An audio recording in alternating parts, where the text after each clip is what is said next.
মই আপোনালোকক কৈছিলো যে কেনেকৈ ওয়াটাৰ ৰিচাৰ্জ কৰে বা ওয়াটাৰ চাৰ্জ কৰে তাৰ ওপৰত এটা ভিডিও লৈ আহিম বুলি ওয়াটাৰ ম্যানিফেষ্টেশন বুলি এটো ক'ব পাৰে আপোনালোকে এনেকুৱা যিকোনো এটা বটল লৈ লব বা হাতত গ্লাছত পানী ললেও হ'ব কোনোবা যদি ওয়াৰ্কিং ওমেন আছে উলাই যায় দিনটোলে যিটো বটল দিনটোত আপোনালোকে পানী খায় সেই বটলটো লৈ লব হাফৰখন খুলি লব বা গ্লাছতো আপোনালোকে লব পাৰে যিকোনো পাত্ৰতে আপোনালোকে পানীখিনি লৈ আপোনালোকে কি বিচাৰে সেই বস্তুখিনি ইয়াত ম্যানিফেষ্ট কৰিব আপোনালোকে পানীখিনি লব এনেকুৱা ধৰণে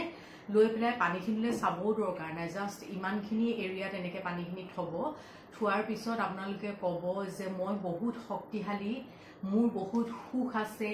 মই বহুত শান্তিত থাকো মোৰ কোনো ৰোগ নাই মোৰ বেমাৰ আজাৰ একোৱেই নাই মই আনক সহায় কৰিব পাৰো মোক ভগৱানে বহুত বেছি শক্তিশালী কৰি তুলিছে মই চাৰিওফালে হ্যাপিনেস বিলাইছো মোৰ অহৰহ টকা পইচা ঘৰখনলৈ আহি আছে মোৰ কোনো একো অভাৱ হোৱা নাই সকলোৰে লগত মই সমানে হাঁহি মাতি আছো সকলোৰে লগত ভাল ব্যৱহাৰ কৰি আছো এনেকুৱা ধৰণে ম্যানিফেষ্ট কৰি 3 বাৰ ফু মাৰিব ফু মাৰাৰ পিছত হাপৰখন বন্ধ কৰি আপোনালোকে পানীখিনি লৈ যাব দিনটো খাব চাব সেই চাৰ্জ হোৱা ওয়াটাৰখিনি আপোনালোকক কেনেকুৱা ধৰণে এনাৰ্জি দিয়ে অকল যে মই কোৱা কথাখিনিকে ক'ব হেতু নহয় আপোনালোকে যদি লৰা ছোৱালীলে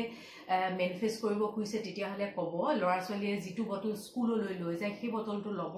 লৈ পেলাই ক'ব যে মোৰ লৰাটো বহুত শক্তিশালী বা মোৰ ছোৱালীজনী বহুত শক্তিশালী ফিজিক্যালি বহুত ষ্ট্ৰেংথ আছে বেমাৰ আজাৰ একো নাই পঢ়া শুনাত বহুত আগবাঢ়ি গৈছে মেমৰি শাৰ্প হৈছে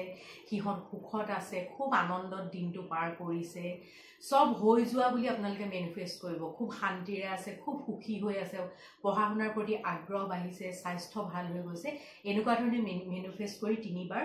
এনেকুৱা ধৰণে ফু মাৰিব বটলটো বন্ধ কৰিব তাৰ পিছত আপোনালোকে খাবলৈ দিব দিনটো অকনকে খাই থাকিব সেইখিনি পানী ব্যৱহাৰ কৰিব চাব বহুত ধৰণৰ এনাৰ্জি আপোনালোকৰ শৰীৰলৈ প্ৰৱেশ কৰিছে অকল এই কথাখিনিকে যে ম্যানিফেষ্ট কৰিব হেতু নহয় আপোনালোকে যি বিচাৰে ইউনিভাৰ্সৰ পৰা সেই সকলোখিনি পানীৰ যোগেদি ম্যানিফেষ্ট কৰি আপোনালোকে দিনটোত খাব পাৰে আৰু যেহেতু এতিয়া পূৰ্ণিমা আহি আছে আজি পূৰ্ণিমা গতিকে পূৰ্ণিমাত আপোনালোকে চন্দ্ৰৰ পোহৰত 4-5 ঘণ্টা পানী থৈ পেলাই সেই পানীখিনি ঘৰত ৰাখি থব পাৰে সেটিয়াব পাৰে ঘৰৰ মূল দুৱাৰত কাৰণ সেই পানীখিনি পবিত্ৰ হয় বহুত বেছি এনাৰ্জাস্ট হয় আজিলৈ আহিছো তেনেহলে নমস্কাৰ